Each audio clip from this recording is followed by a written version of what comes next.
Francia, encontrándome a los artistas americanos en este continente. And we are here with Mr. Wag. Mr. Wag.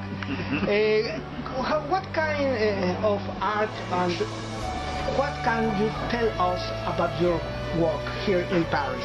Only in that I came to Paris to become an artist, but found that I had to make a living as well, so I worked in banks for 20 years.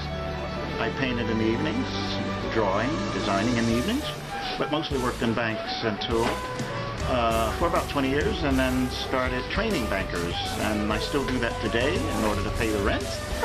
And decided, well, I'd like to get more serious in painting, so I've done bigger things. How long you been here in Paris?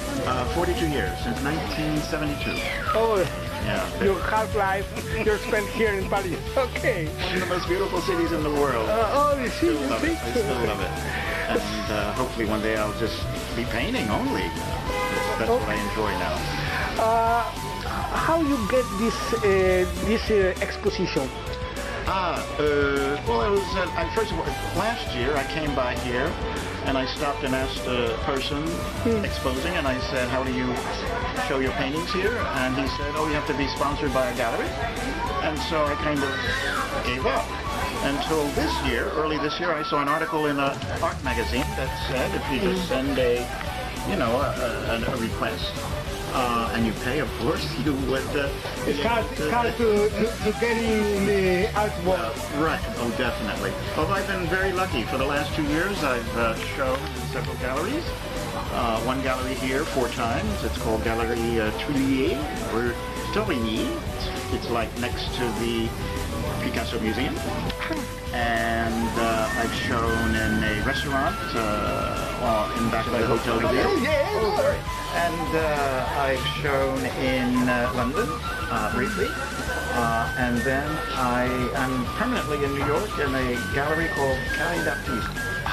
Carré d'Artistes is a French chain of galleries. Their headquarters are in Aix-en-Provence. And they have 2 galleries here in Paris, actually 3, sorry. And they've been opening up galleries in major cities around the world for the last 2 years.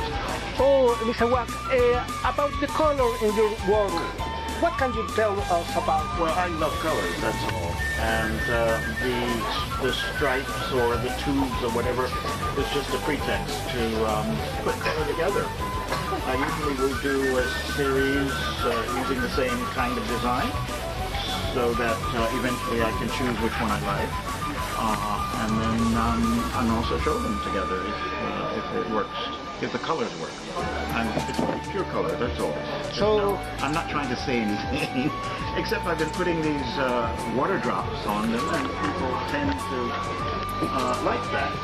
And I've had 2 or 3 orders by mostly friends who say, of course, don't forget to put the water drop on, because that's what they were attracted by, in addition to the color, of course. So, I'm happy that it's working. It's just a question of selling more, that's all. I appreciate a lot your kindness. Surtout que nous avons parlé en anglais ici à la France. Only English and French. Only English. I learned Spanish a long time ago while I was in school, but you don't practice it, you lose it. Yeah, okay. This is the same for me. And I have a mind, I can only do one thing at a time, so French had to be it. Couldn't learn another language at the same time, I'll get all confused. For me, it's very hard to switch. It is, thank you. Oh, for you? Yeah, okay. No, I kind of, after 40-something years, I think in both languages. And again, because I teach bankers, I'll do it in French here, in Paris, of course. But a lot of times the technical words are in English, and so I just say it in English, and if someone asks me more what it means, then I can explain it in French. But the bankers here will use a lot of English words as well. Okay, Mr. Wag. I appreciate that. Thank you. Your kindness very much, and the opportunity to practice an English. Thank you, my friend. Estamos aquí con el señor Wag, americano en París, de los Estados Unidos, que se ha dedicado al arte y Juanito Guanabacoa para el mundo.